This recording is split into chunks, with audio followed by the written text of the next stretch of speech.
DAY 148, The House Renovella. What's up, man? Check it out. Andiyan pa rin yung timba sa taas. Hindi ko alam anong ginagawa dyan sa taas. Pero yan yung mga nakasampay lahat. Hindi nagbabago ang aking bahay. Ganyan lang, parang bahay ng ibon. So, eto na. Nandito sila, gumagawa nung para sa bintana. Nagpaputol ako niyan kasi tingin ko dun sa bintana kasi parang medyo may parang off lang para sa akin, no? Ito yung kabilang para sa bintana. So, kikinis-kinisin pa nila yan. Medyo marami pang proseso yan. Kasi, sabi nga, recycle tayo ng mga bintana. So, yan yung mga pansamantagal kong bintana sa gym. Ngayon, dito sa kabila, ito yung naikabit na, di ba? So, sabi ko lang doon sa welder, sabi ko, parang feeling ko lang parang may pwede nating i-improve pa. Para lang medyo balance lang tingin. Kasi yung, ewan ko, yung design dati parang hindi pantay para sa akin. So, isip ko dyan maglagay, o ibaba ko, o itaas. So, trial and error yan. Yan yung mga morning routine namin dito eh.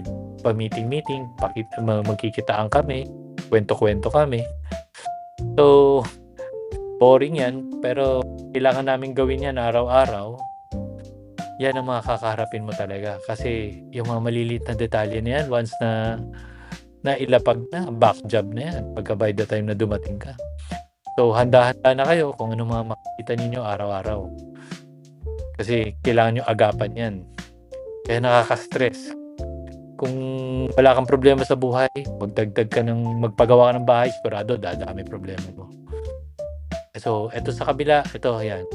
Pinapadibag ko yan kasi gusto ko malawak yung gym, mataas yung ceiling para magka-Carlos Yulo sana ako.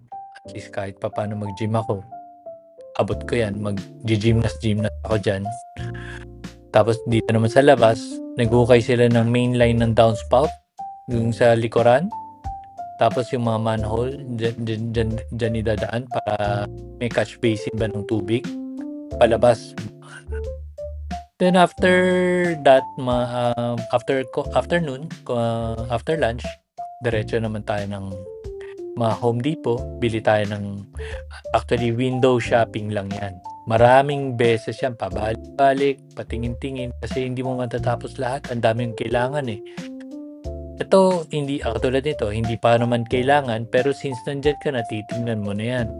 Kasi, anong available ngayon, most likely, andyan pa yan, pero paminsan wala na. So, paminsan kailangan mo na i-order ng advance.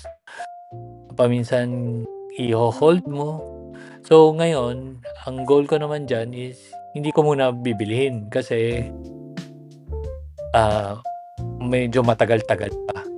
So, window shopping muna. Ito, feeling ko magagamit ko yan.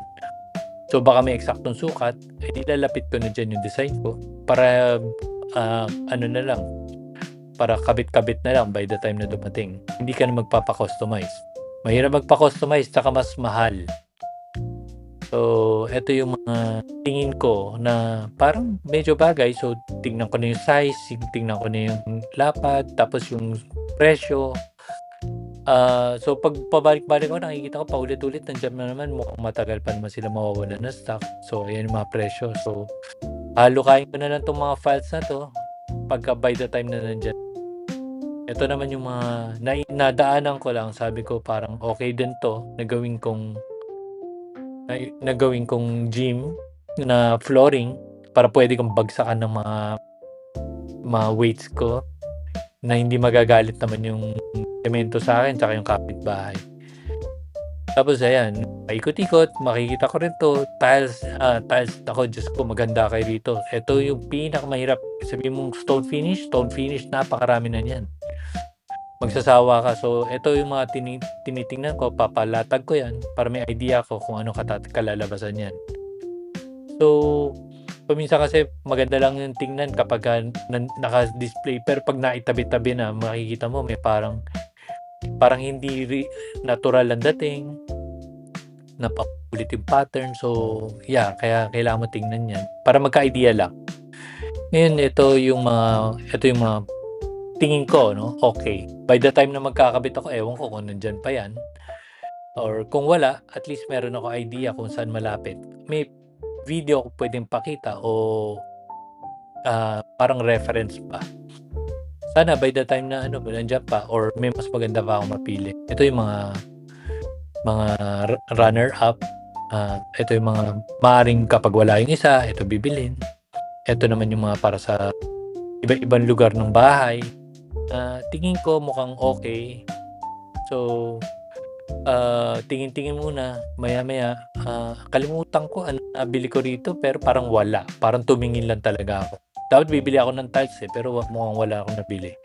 Uuwi ako 'pag tiningnan ko yung bahay, pakiramdam ko, kung saan nagsimula, yun din ang babalikan at eto na nga 'no, so pag-uwi ko, ayan pa rin yung bahay, andiyan pa rin yung mga blue sack, walang nag-iba.